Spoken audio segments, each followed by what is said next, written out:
Russia انہیں پکڑنے کے لیے آگے بڑھی، مگر ان میں سے ایک لڑکے نے انہیں اشارے سے وہیں رہنے کا حکم دیا۔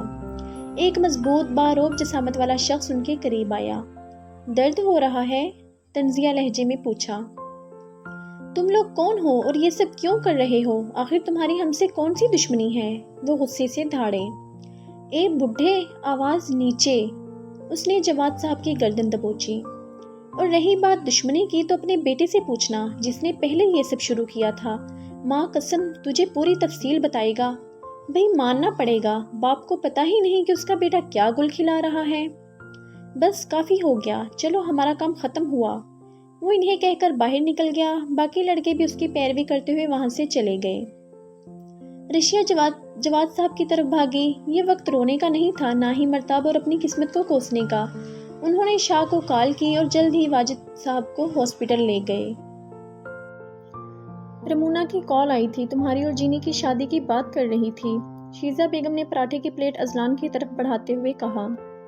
ڈائننگ ٹیبل پہ بس وہی دونوں بیٹھے تھے۔ سلیمان صاحب سیر کو نکلے تھے، جبکہ گوہر اپنے کمرے میں گھسی اونچی آواز سے رٹے مار رہی تھی۔ سر ہلانے کے علاوہ اذلان نے کوئی جواب نہ دیا۔ میں نے تو کہا کہ بچوں کی مرضی ہے، وہ جب چاہیں گے ہم شادی کی تاریخ طے کر لیں گے۔ تم کیا کہتے ہو؟ تمہارا کب تک شادی کا ارادہ ہے؟ وہ اسے خاموش دیکھ کر جھنجھلائیں۔ اذلان کوئی جواب نہ پا کر اسے پھر سے مخاطب کیا۔ جی ماما، جھکا سر اداس نگاہیں لیے اٹھا۔ بیٹا میں آپ سے ضروری بات کر رہی ہوں، آپ کس سوچ میں ڈوبے ہیں؟ کچھ نہیں، بس یوں ہی۔ وہ سن رہا تھا مگر اس موضوع پہ بات نہیں کرنا چاہتا تھا۔ شادی کے بارے میں آپ کے اور جینی کے کیا خیالات ہیں؟ وہ واقعی سنجیدہ تھیں۔ ماما سچ بتاؤں تو میں اس بارے میں سوچنا نہیں چاہتا۔ گزشتہ کچھ مہینوں سے میرے اندر آتی واضح تبدیلیوں کے ساتھ میں ابھی تک خود کو ہی سمجھنے سے قاصر ہوں۔ ایسے میں جینی سے شادی کرنا کسی حد تک بھی مناسب نہیں۔ بچے بیوی تو اپنے شوہر کا ایمان مکمل کرتی ہے۔ اس رشتے میں اللہ جی نے بہت برکت رکھی ہے۔ روانی میں بولتے ہوئے انہیں یہ یاد ہی نہ رہا کہ جینی مسلمان نہیں ہے۔ جی بالکل، یہ تبھی ممکن ہے جب بیوی مسلمان ہو۔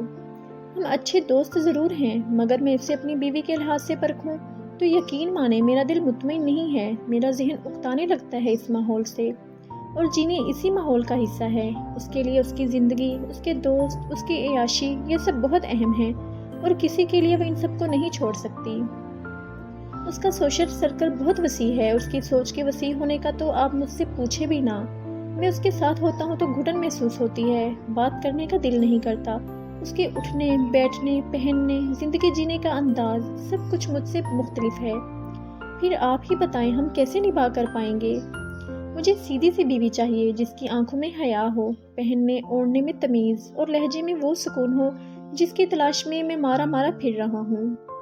شیزہ جانتی تھی کہ اذلان کا یہ فیصلہ غلط تھا، اور آج اس کے منہ سے اس بات کا اقرار بہت تسلی بخش تھا۔ ان کے چہرے پہ مسکراہٹ ابھری۔ منگنی ہونے سے پہلے میں نے تمہیں یہی سمجھانے کی کوشش کی تھی، مگر خیر دیر آئی درست آئی۔ تم جو بہتر سمجھو، میں تمہارے ہر فیصلے میں تمہارے ساتھ ہوں، بابا بھی کچھ نہیں کہیں گے۔ شیزہ نے اسے تسلی دی۔ اس نے گہرا سانس لیا، اسے لگا جیسے جسم سے کوئی بوجھ اتر گیا ہو۔ شام میں امان اور شہیر مرتاب کے نمبر پر کال کرنے کی کوشش میں لگے رہے، مگر مرتاب نے آج شاید کسی کی بھی کال نہ اٹھانے کی قسم کھا رکھی تھی۔ آفس سے تھکا ہوا گھر آیا تو موبائل سائلنٹ پہ لگائے سو گیا۔ نمل کو اس نے اپنی چیزوں کو ہاتھ لگانے سے خصوصی منع کر رکھا تھا، جس وجہ سے نمل نے بھی نظر انداز کیا۔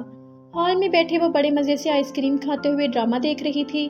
ایک ڈرامہ، پھر دوسرا، تیسرے ڈرامے کے لگنے پہ وہ الجھی۔ یہ تو رات کو 8 بجے لگتا ہے، پھر اس وقت؟ گھڑی کی طرف رخ موڑنے پہ اس کا منہ کھلا کا کھلا رہ گیا۔ نمل کچھ شرم کرو، کیا آج ڈرامے ہی دیکھتی رہو گی؟ خود کو ڈپٹا۔ چلو اب اٹھ کر کچھ کھانا بنا لو۔ خود سے بات کرتے ہوئے اٹھی، آئس کریم کا خالی ڈبہ ڈسٹ بن میں پھینک کر کمرے میں گئی۔ مرتاب کو اٹھانا بیل مجھے مار کے مترادف تھا، اس لیے اس نے سوچنا بھی نامناسب سمجھا۔ بیل بجی، وہ دروازے کی طرف بڑھی، سامنے حیدر کو دیکھ کر مسکرائی۔ بھائی آپ کیسے ہیں؟ اندر آ جائیں۔ راستے سے ہٹتے ہوئے گویا ہوئی۔ نہیں اندر نہیں آنا، اصل میں میری فلائٹ ہے، 2 ماہ کی چھٹی پہ پاکستان جا رہا ہوں۔ مرتاب کو بتایا تھا، بس آپ کو اور اس کو خدا حافظ کہنے آیا تھا۔ مرتاب تو آفس سے آتے ہی سو گئے تھے، آپ آ جائیں میں اٹھا دیتی ہوں، وہ پرسکون ہو کر بولی۔ نہیں رہنے دیں، میں اس سے کال پہ ہی بات کر لوں گا۔ اپنا خیال رکھیے گا اور ہمت مت ہاریے گا، اللہ جی آپ کے ساتھ ہے۔ وہ تسلی بھرے الفاظ کہہ کر نظروں سے اوجھل ہو گیا۔ نمل وہیں دروازے کے ساتھ لگ گئی۔ حیدر بھائی کے ہونے سے کس قدر حوصلہ ملتا تھا، مگر اب اگر مرتاب نے غصے میں مجھے نقصان پہنچایا تو؟ وہ اس کے برے رویوں کا سوچ کر پریشان ہو گئی۔ دروازہ بند کیے وہ بوجھل قدموں سے صوفے پہ بیٹھی اور سوچوں کی لہروں میں بہنے لگی۔ نمل صبح یونیورسٹی کے لیے نکلی تو مرتاب گھر پہ نہیں تھا۔ یونیورسٹی پہنچ کر بیگ میں اپنا موبائل ٹٹولا مگر ہاتھ کچھ نہ آیا۔ اسے مزید کوفت ہوئی۔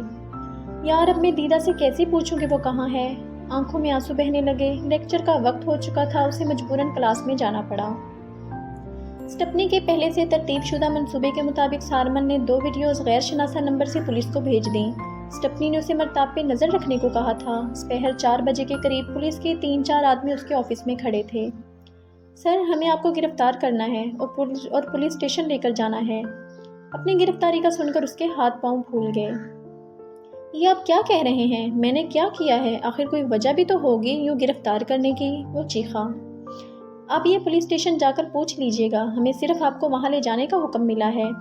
اس کو بازو سے تھامے اپنے ساتھ لے گئے۔ اسٹیشن پہنچ کر اس کو وہ ویڈیوز دکھائی گئیں۔ وہ جاگتی آنکھوں سے بربادی کے ساتھ ساتھ اپنی موت کو بھی صاف دیکھ رہا تھا۔ اسے جیل میں بند کر دیا گیا۔ کچھ گھنٹے وہ شدید صدماتی کیفیت میں رہا۔ ہوش آئی تو بڑی مشکل سے اجازت لے کر حیدر کو کال ملا دی۔ اس ملک میں ایک وہی تھا، اس کا ہمدرد، اس کا ساتھی، مگر نمبر بند ہونے پہ وہ سٹپٹایا۔ نمل کا نیا نمبر اسے زبانی معلوم نہ تھا۔ اس نے پولیس کو کہا کہ وہ اس کی بیوی کو بلا دیں۔ اس کی اتنی منت سماجت کرنے پہ وہ مان گئے۔ سینئر آفیسر نے اپنے ایک بندے کو اس کا پتہ بتا کر اس کی بیوی کو لانے کے لیے بھیجا۔ وہ کچھ منٹوں میں ان کے فلیٹ کے سامنے تھا۔ مسلسل بیل بجانے سے کوئی جواب نہ ملا۔ وہ مڑنے ہی والا تھا کہ عقب سے ایک عورت کی دھیمی سی آواز سنائی دی۔ بیٹا، گھر پہ کوئی نہیں ہے۔ مادام، کیا آپ بتا سکتی ہیں کہ یہ کہاں گئے ہیں؟ وہ متوازن اور مہذب لہجے میں مخاطب ہوا۔ یہ مرتاب شاہ کا گھر ہے، وہ اس وقت آفس ہوتا ہے اور اس کی بیوی یونیورسٹی پڑھتی ہے، وہ وہیں ہوگی۔ ادھیڑ عمر خاتون ذہن پہ زور ڈالتے ہوئے بولی۔ مرتاب نے ہی مجھے بھیجا ہے، بقول ان کے اس وقت اس کی بیوی گھر پہ ہوتی ہے۔ خیر، میں انہیں بتا دوں گا، وہ کہہ کر لفٹ کی طرف چلا گیا۔ پچھلے 2 گھنٹے سے وہ دیانا کے کمرے میں سو رہی تھی۔ آنکھ کھلی تو سب سے پہلا خیال گھر واپسی کا آیا۔ بمشکل اٹھی، گھر سے نکل کر ٹیکسی لی اور فلیٹ کے سامنے رکی۔ نگاہیں جھکائے ارد گرد سے بے خبر وہ آہستہ آہستہ قدم اٹھا رہی تھی۔ وہ رہی لڑکی، جلدی پکڑو اسے، ایک اجنبی آواز سماعتوں سے ٹکرائی۔ اس نے سر اوپر کیا۔ اگلے ہی لمحے وہ اس کے منہ پر ٹشو رکھ چکے تھے۔